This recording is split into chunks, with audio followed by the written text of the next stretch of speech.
Hey guys, what's up? Welcome back here to today's edition of Intuitive Angling, and appreciate you guys swinging by the channel to watch today's video. And guys, I'm going to talk about a topic today that I've been getting a lot of requests for as far as video ideas, and that is how do you detect a strike from a bass, a subtle strike where you're never going to get fooled again? Because a lot of people, even experienced anglers, people that have been fishing for a while, a lot of times they don't know if they're getting a strike, or they may be getting a strike and they don't even know they're getting a strike. So I want to go over in today's video some fine-tooth details about how you can just not get fooled anymore, because hook setting and the timing on your hook setting is super critical as far as landing those bass. So we're going to get into that in today's episode here. Also guys, before we get started, quick reminder, you guys heard me talking about this quite a bit lately, but if you're going to get ready for fall fishing in November and December coming up, guys, one of the best baits you can throw is a finesse jig. And I'd just like to invite everybody to check out my new Blaukat Finesse Throwback jig from Cumberland Pro Lures. I've been working with Cumberland Lures the last year designing this jig. It's got frog hair living rubber on it, which is the ultimate skirt for a finesse jig. It'll outfish silicone any day of the week. Hand-tied, frog hair rubber, just the finest little finesse jig you'll ever use. So I'll put it in the Tackle Warehouse link in the description of this video here. If you guys would like to use that link to get a couple, you guys will definitely do good with them. I would suggest either the brown and purple or the green and purple. Put a green pumpkin chunk on it. Throw that sucker around steep rocky banks or bluff banks in the fall time of the year. You'll definitely get some bites doing that. Okay guys, let's dig into this a little bit about bass striking. How do you detect a strike? How do you not get fooled? And how do you know for sure if you're getting a bite or not? How do you know how long you should wait till set the hook if you do have a bite? There's a lot of different complexities to this. So let's talk a little bit about the whole range here. First of all, a lot of the lures that you fish and are getting bites on, you may not even know that you're getting a bite on a lure, because one of the things that happens with a bass a lot is if you're fishing, let's say for example a crankbait. Let me grab one here. If you're fishing, just some type of a crankbait.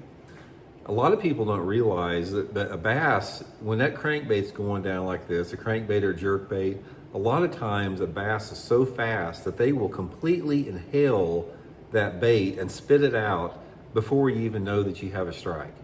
And I remember hearing, the first time I really realized this is I remember hearing David Fritz talking about it at a seminar, who's probably was the best deep cranker in the history of bass fishing. And he told me, and not told me, but he told the crowd that I was listening to, that he knows if a bass has inhaled his bait or not, because when he's reeling that crankbait, through the bottom there, and he knows he's in perfect contact with the bait, and all of a sudden, if for a split second he loses contact with that bait, that fish has got that bait in its mouth and it's already spit it out just for a split second. And I believe that because I've also seen videos. So you guys may have seen some underwater videos where a bass will come down on a bait like that on a jig and they go boom, just like that. And they just it's just like in and out immediately. So there are some situations out there that may fool you a little bit, because nobody really knows. It's such a quick, subtle feel that you may or may not even know that you have a bite.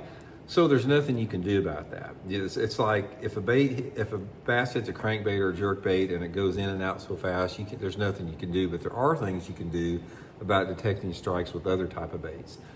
Okay, first of all, when you're fishing a moving bait, any type of a moving bait that goes horizontal through the water column, and you think you get a bite, but you're not really sure, or you got a bite and you set the hook, there's nothing there, there's not really anything you can do about it on a moving bait, anything that goes horizontal through the water column. Because I can't tell you how many times that I've been fishing a crankbait and I know I've got a bite. I mean, I know something hit that bait without a doubt, but there's nothing there. Now, normally what happens on a thing like this is some things that can fool you a little bit.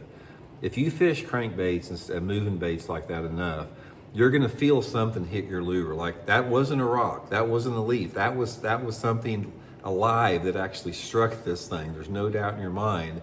When that happens, it's usually a couple different things. Number one, there could have been a carp on the bottom or a gar, and you came across the top of that carp for a split second and you felt it move on there. That's one thing, and that's pretty common when that happens. The second time with that is when you are reeling that bait down through there and you know there's a bite to it. It could either be the fish has inhaled it and already spit it out, but more commonly, the fish has hit that lure with its mouth shut.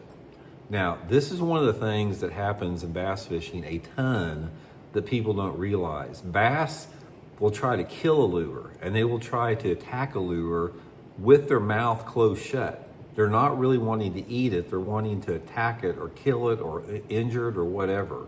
They do that a lot. I have seen them. People don't believe how much they do that, but it's all the time. Now, you know one way that you can know one way that you can know that they're doing this is if you have a bass that is hooked on the outside of the mouth, specifically underneath the mouth.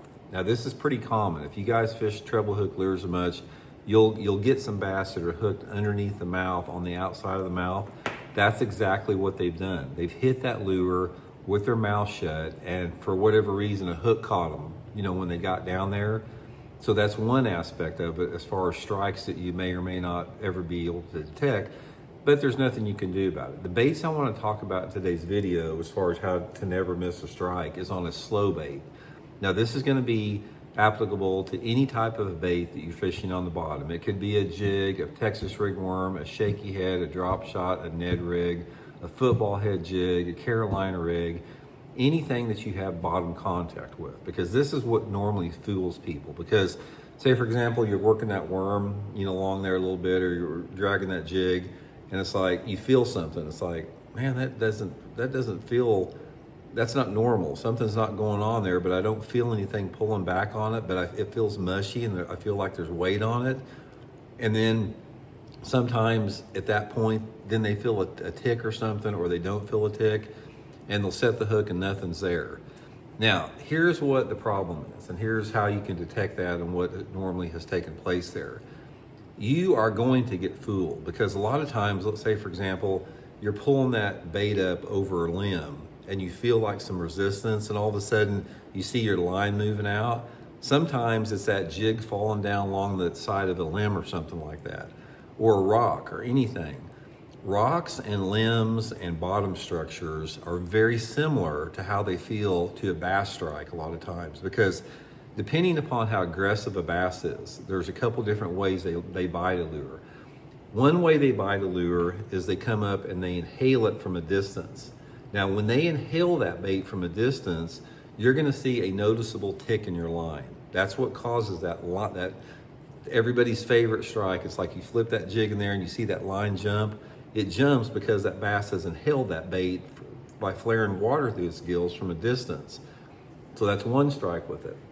The next strike with it is when a bass comes down on your jig or something like this. The jig's on the bottom and they come down on it and they grab the jig like that and they just hold it. They're not even moving. They've got it in their mouth and they're just sitting there on the bottom holding it like this. This is what commonly confuses people, because it's got heavy a little bit. You're not feeling anything. You didn't feel any bite because the bass just picked it up off the bottom. Maybe while it was sitting there, so you don't feel anything, and then you feel resistance on it, but you don't feel the bass tugging back on it. So at that point, you don't know. And then sometimes the bass will come down there and they'll bite that lure and they'll start swimming off with it. They'll start moving away with it. Those are detectable strikes there. So here's how you can detect. This is a little trick I'll give you. Number one, when you think that you have a bite, do not get in a hurry whatsoever, because one of the biggest myths in bass fishing is that you hear people say, oh, I think I got a bite, and you set the hook and you say, oh, he must have spit it out. That's not the way it is most of the time. The times that I'm talking about where a bass inhales it and spits it out like that quick, that's not the type of strike I'm talking about. I'm talking about the strike that there's something there. You don't know if it's a log, or you don't know if it's a rock, or you don't know it's a fish, but something is there. Now, what happens is a lot of people will set the hook prematurely on this, and that's when they get fooled. That's when they'll set it into a rock or a log or something. What you want to do is that when you're working that bait down through the water now like that, and something doesn't feel right. You've lost contact with the bottom, or you're pulling on it and nothing's coming back. This is when you have plenty of time. And this is when most of the people make the mistakes. As soon as you feel like that, just hold it there. All you have to do is hold it and wait for the fish to do something. If it's a fish, it may take a second, or it may take 5 or 10 seconds, but eventually that fish is going to move with that bait. And at that point, you know it's a fish and you can set the hook. But if you're sitting there and you're holding that bait like that and you go, man, I'm not sure if that's a bite or not, you don't have to set the hook. This is not when you want to set the hook. You do not want to set the hook, guys, until you know it's a fish, ever. Because a lot of times those fish will come up and they'll bite the trailer of that bait, or they'll bite the end of the worm, and your hook is nowhere near, it's not even in the fish's mouth.